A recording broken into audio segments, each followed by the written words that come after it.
Meanwhile, the Department of Education in the province has sounded a warning as floods persist that road closures and damages may impact schooling. The department has urged parents to exercise caution before sending children to school this coming week. Schools have been urged to immediately send learners home to the care of their parents should the weather remain bad when schooling resumes tomorrow. Joining us now to explain a bit further on this warning is KwaZulu-Natal National Education Head of Department, Nkosinathi Ngcobo. Good to have you with us this morning, Ngcobo, on this evening here on In Focus. Let's look at this internal memo that we've gotten sight of, warning schools about the weekend rainfall. You're saying that city circuit managers and school principals of affected schools are advised to urgently communicate with parents and learners to ensure that they take extra caution before sending their children to school in the morning. Mapoloba, what are you anticipating and what are you currently seeing on the ground? Thank you very much, Babu Mzoli, and good evening to the viewers.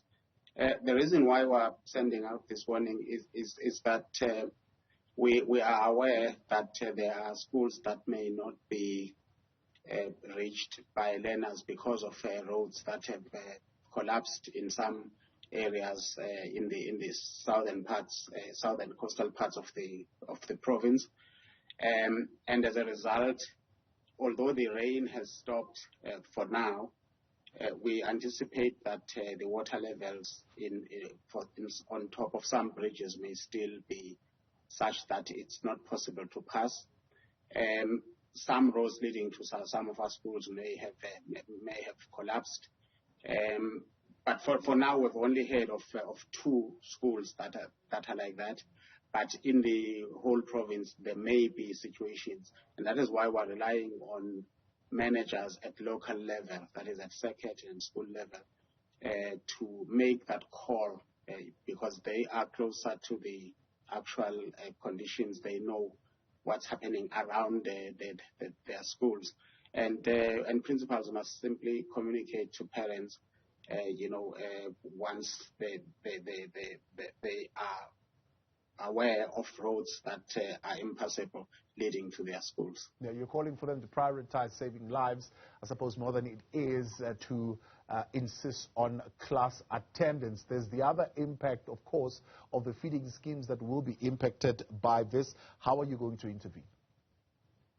Yes, we've always found ways of, feeding learners even when situations are like this.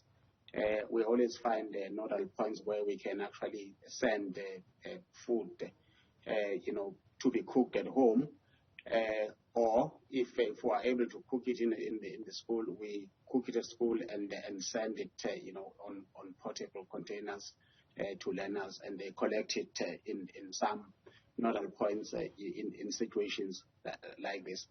But this time around, it's not as bad as it was in April.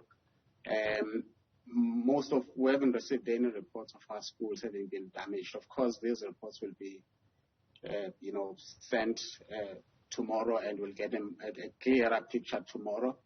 The only reports we've had now are those of roads that have collapsed around our schools. So the majority of our schools will be functional. And only those few schools where the roads, have collapsed again, may struggle to be reached by learners. Just for the purposes of clarity, so it's not all the schools in the province. It's largely, you're saying, schools that are in the eThekwini region that will be affected. Yes, we're talking about schools that are affected. We're not closing schools. All we're saying is that schools that are affected, for instance, by damages on the road, such that you can't reach the school. That's where we're saying that learners may actually stay at home, but of course guided by their principals and circuit managers. Because in some cases the road may have collapsed, but there may be an alternative route that can be used. And that's the reason why we leave it to local managers, because they know all those details, that if this road has collapsed, there's another alternate route that can be used. And if none, then they would have to advise the learners not to come to school. But generally, all schools are expected to be open, except those that are affected by impassable roads. Napolo, we appreciate your time. Thanks so much for coming on tonight here on In Focus KwaZulu-Natal, head of department there for education.